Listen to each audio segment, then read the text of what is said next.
My name is Julia. I'm 34 years old. And this is how I took revenge on the sister who said I was too broken to be loved. I remember the music swelling, the soft hush that fell over the crowd as I stepped into the aisle.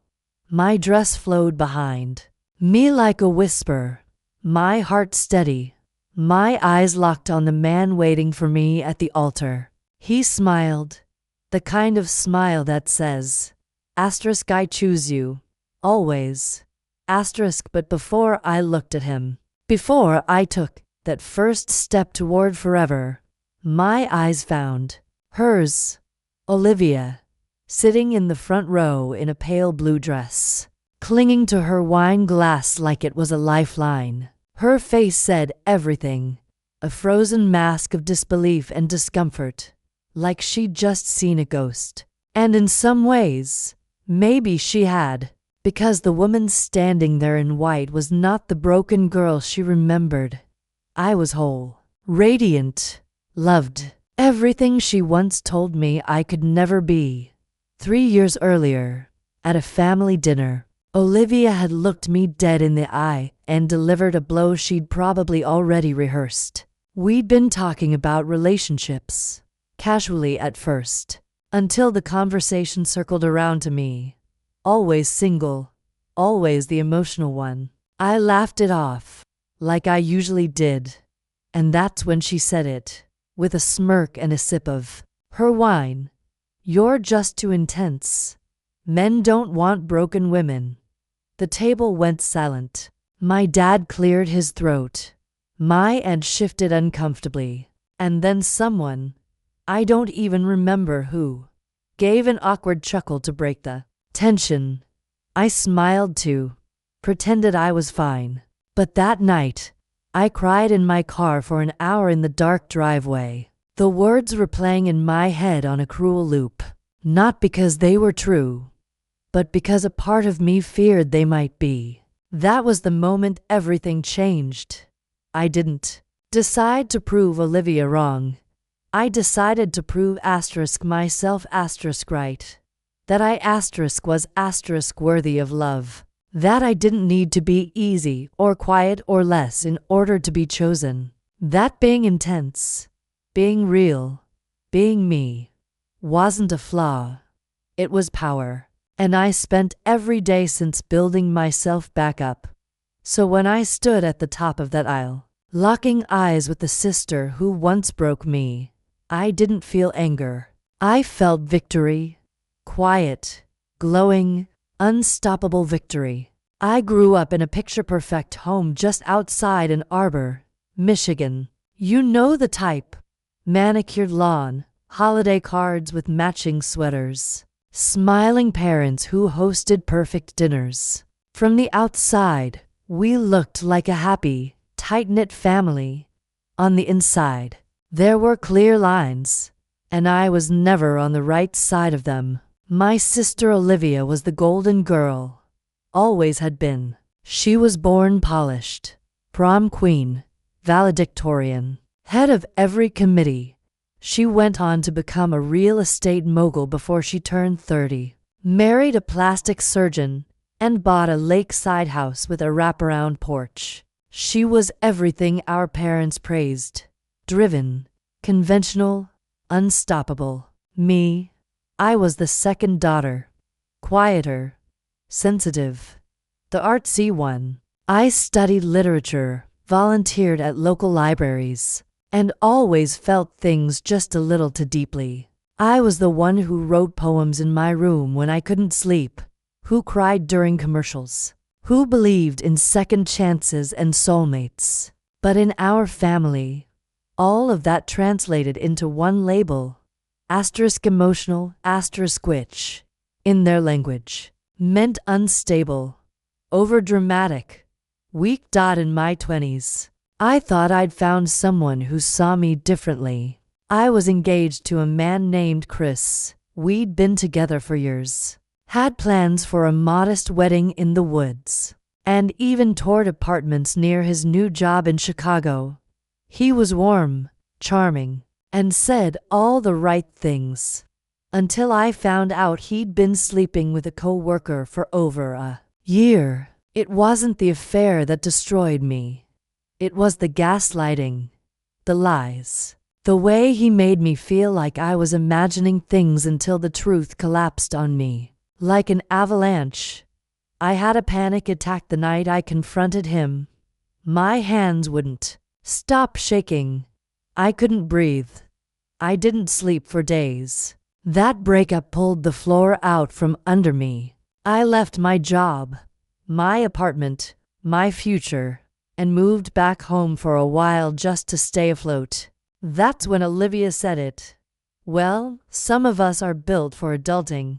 Some of us aren't. I remember the way she tilted her head, like she was talking to a stray dog on the sidewalk, like I was something pitiful. I laughed it off. Again, that was the theme of my 20s, laughing off the blows. But slowly, piece by piece, I started rebuilding. I got into therapy. I journaled every morning.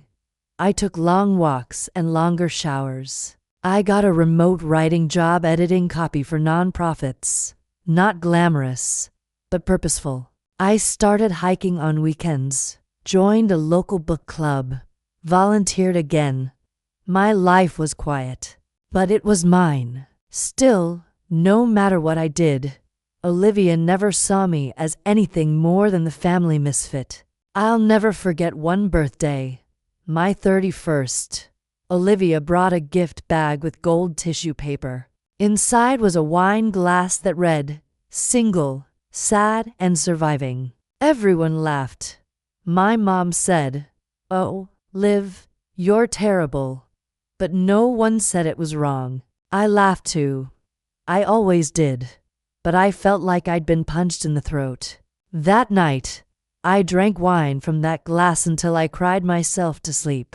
There were so many moments like that, quiet humiliations wrapped in laughter, and after a while, I started believing them. That maybe love just wasn't meant for me. That I was too much, too fragile, too damaged. Until I met Ryan. It was 3 years ago, at Olivia's engagement party. One of those events with champagne towers, custom napkins, and a string quartet playing pop songs like they were Mozart. She rented a rooftop venue downtown, had floral arches imported from some exotic vendor, and posted the whole thing in real time with a branded hashtag. I showed up wearing a pale blue dress I'd found at a thrift store 2 weeks prior. I'd altered the hem myself. It wasn't designer, but it was soft and flattering. In my hands, I held a scrapbook I'd spent hours making, filled with childhood photos, inside jokes, and handwritten notes from people who loved her. I thought, maybe, just maybe, that would touch her, that it would remind her of who we used to be before the hierarchy of our family hardened. But when I handed it to her, she rolled her eyes and gave a little laugh. "So you," she said, not kind, not warm, just dismissive, like sentimentality was a defect, like I was a stray emotion that had wandered into her curated life. Later, that evening, I was in the kitchen refilling my water when Olivia walked in, stilettos clicking against the marble-like punctuation. Her voice was light, but her eyes weren't. "Can I ask you something?" she said, opening the fridge and not waiting for an answer. "Why do you even bother dating anymore?" I blinked, unsure what she meant. She went on, casually tossing her hair. "I mean, you clearly need therapy just to function, and men don't really want to raise someone they're supposed to be dating." I froze, the glass in my hand trembling slightly. I opened my mouth, but she cut me off. "You'll never find love, Julia. You're too broken. Just accept it." Then she smiled, as if she hadn't just gutted me, and walked away. The party went on like nothing happened. No one noticed me standing in the corner, trying to slow my breathing. I smiled through it all, through the speeches, the toasts, the music. But something inside me shifted, something old and quiet that had spent years hoping for Olivia's approval. It shattered. I drove home in silence, didn't cry, didn't rage, just sat on my bed that night and opened my journal. And in the corner of the page, I wrote one sentence. Asterisk, one day, I'll walk past her in a white dress, and she'll choke on her words. Asterisk, that night was the turning point. I didn't want revenge in the way movies show it, cruel and explosive. I didn't want to hurt her.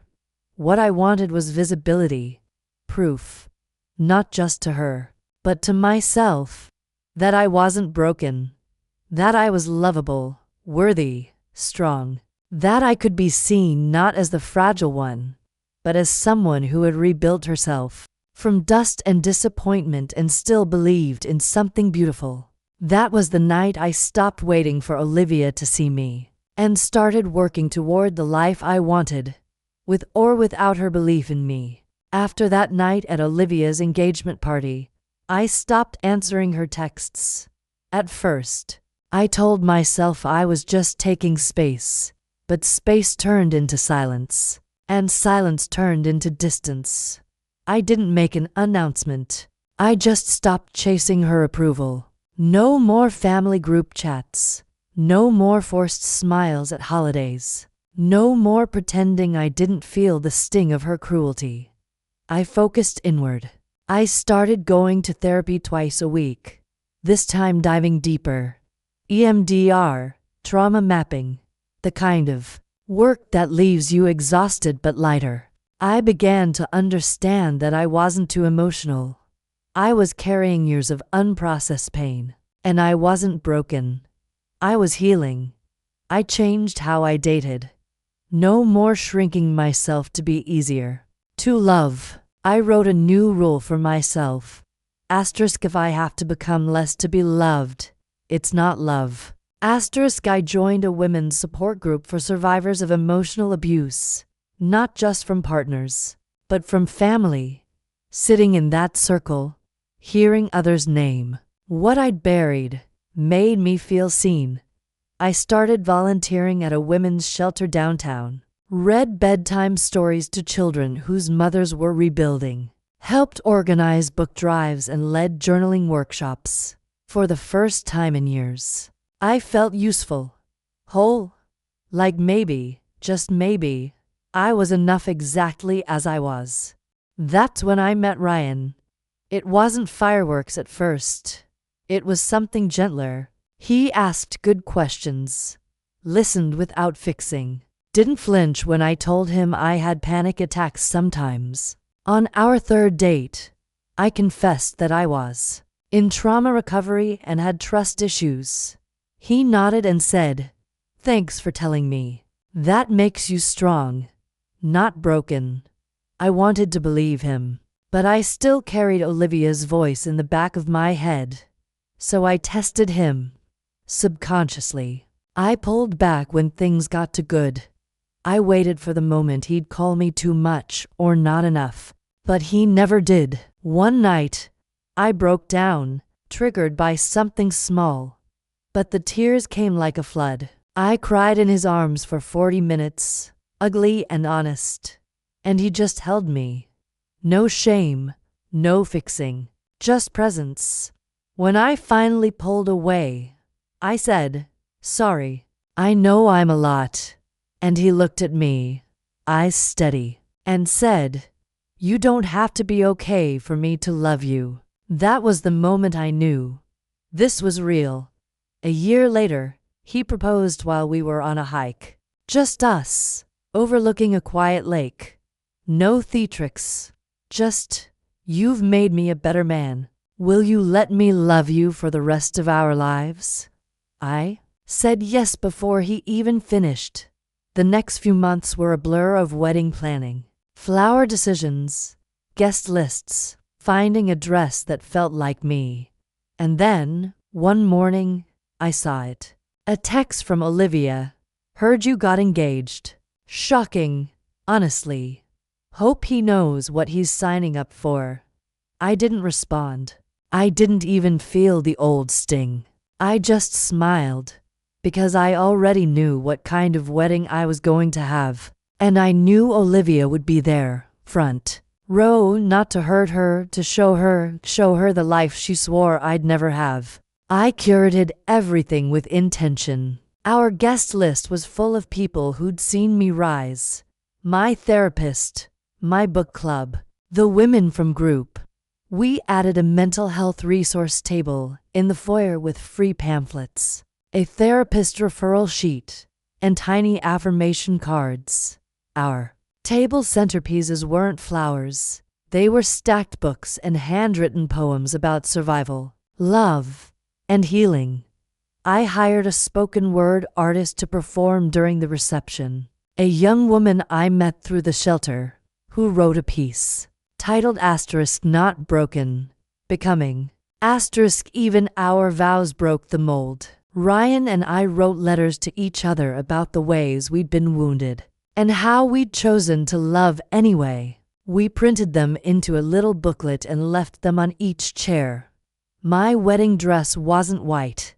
It was a soft blush, embroidered with vines and wildflowers. I looked in the mirror the morning of the ceremony and thought, this is me, fully me. And that's enough. I sent Olivia an invite. No extra note, no olive branch, just her name on beautiful linen paper, just like everyone else. She RSVP'd. Yes, within an hour. Of course she did. I assigned her a front row seat, directly in line with the aisle. I wanted her to see every second, every step I took, every vow I made, every tear that fell, not from pain, but from joy. I didn't want revenge that burned. I wanted a revenge that healed, one that made her watch as I bloomed into everything she said I couldn't be. The morning of the wedding, I woke up with a calm I couldn't quite explain. Not the kind of butterflies people talk about. No jitters, no panic. Just a quiet, steady certainty. Today wasn't about proving anything anymore. It was about being *. I got ready slowly, savoring each step. The way my hair curled just right. The way my dress hugged my body like it was made for it. My support group had sent a bouquet with a note. Your love is not too late. It's right on time. Guests arrived early, buzzing with warmth and laughter. And then Olivia walked in. She wore a floor-length emerald gown, dramatic, backless, glittering like it was begging for flash photography. She floated in like she expected to be mistaken for the bride. I watched from the window as she paused at the entrance wall and read the quote I'd painted there. In gold, **, you are not too much. The people who said that were never enough. **, she froze for a second, then walked in. The ceremony began at golden hour.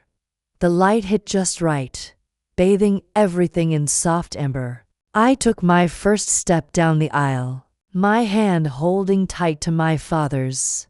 I could feel the hush fall over the room.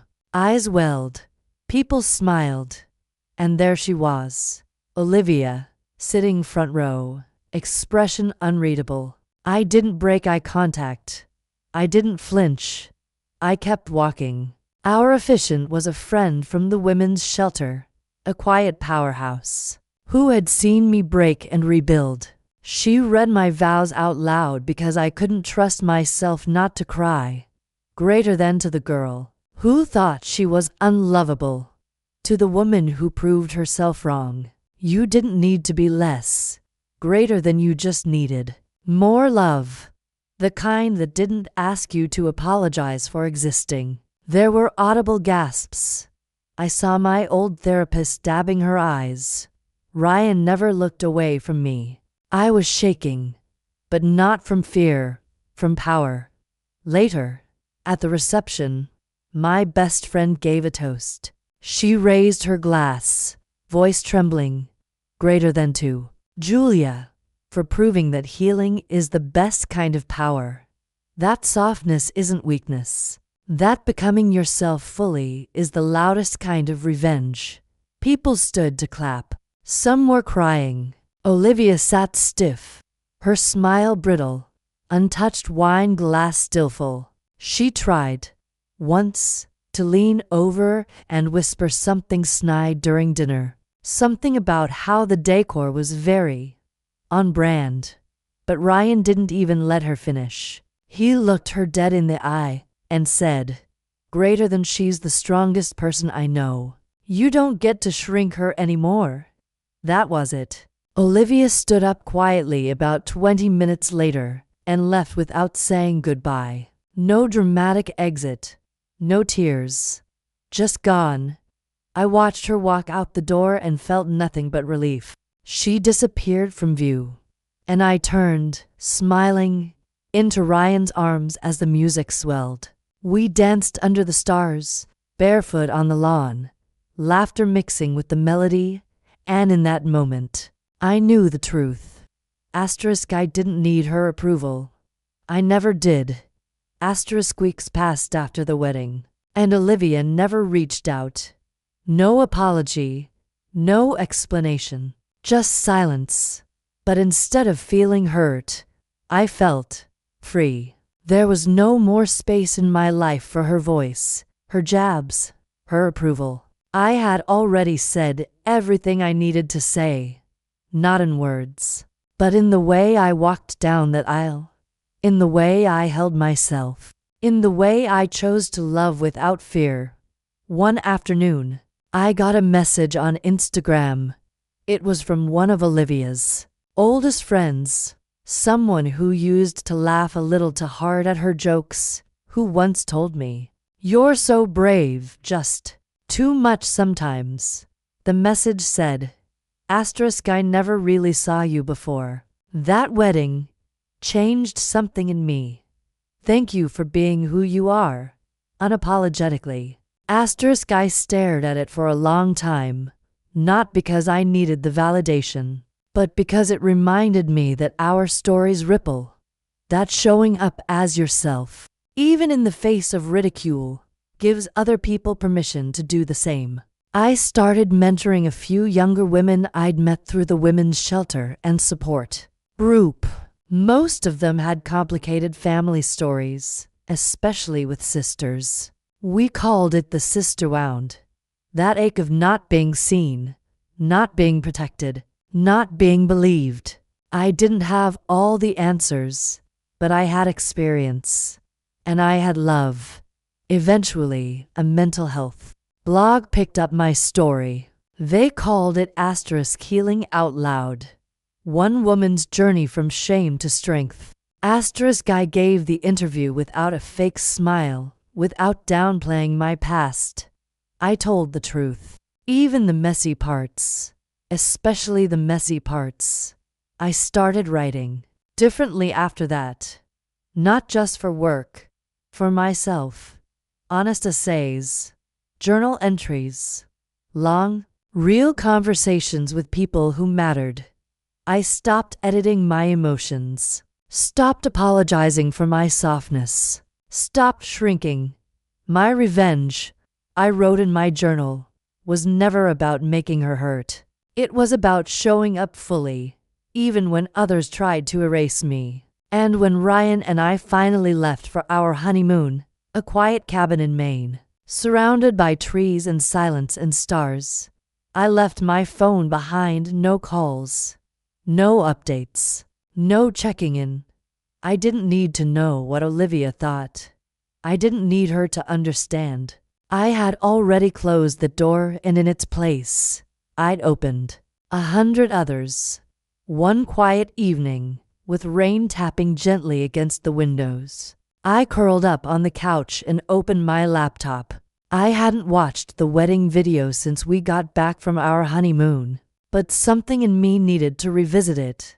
Not for nostalgia, but for reflection. I fast-forwarded through the laughter, the speeches, the vows, until I landed on a single frame, Olivia, standing in the front row, her lips pressed together, her expression unreadable, or maybe just unwilling to read what was right in front of her.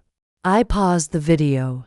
That, I whispered to myself, was the face of someone who realized I wasn't broken, just rebuilding. She had spent years calling me unstable, too emotional, too fragile. But in that moment, she saw the truth. I hadn't shattered.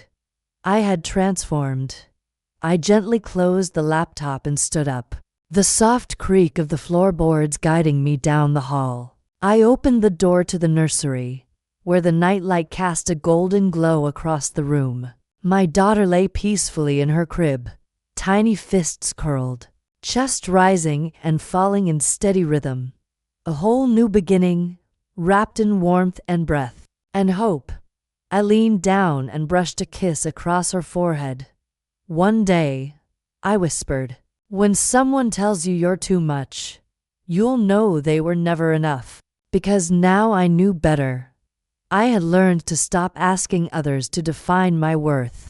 I had learned that healing is not weakness, and softness is not failure. And I would teach her that too. Not by telling, but by showing. Every day. Some revenge is loud. Mine was soft, but it echoed forever.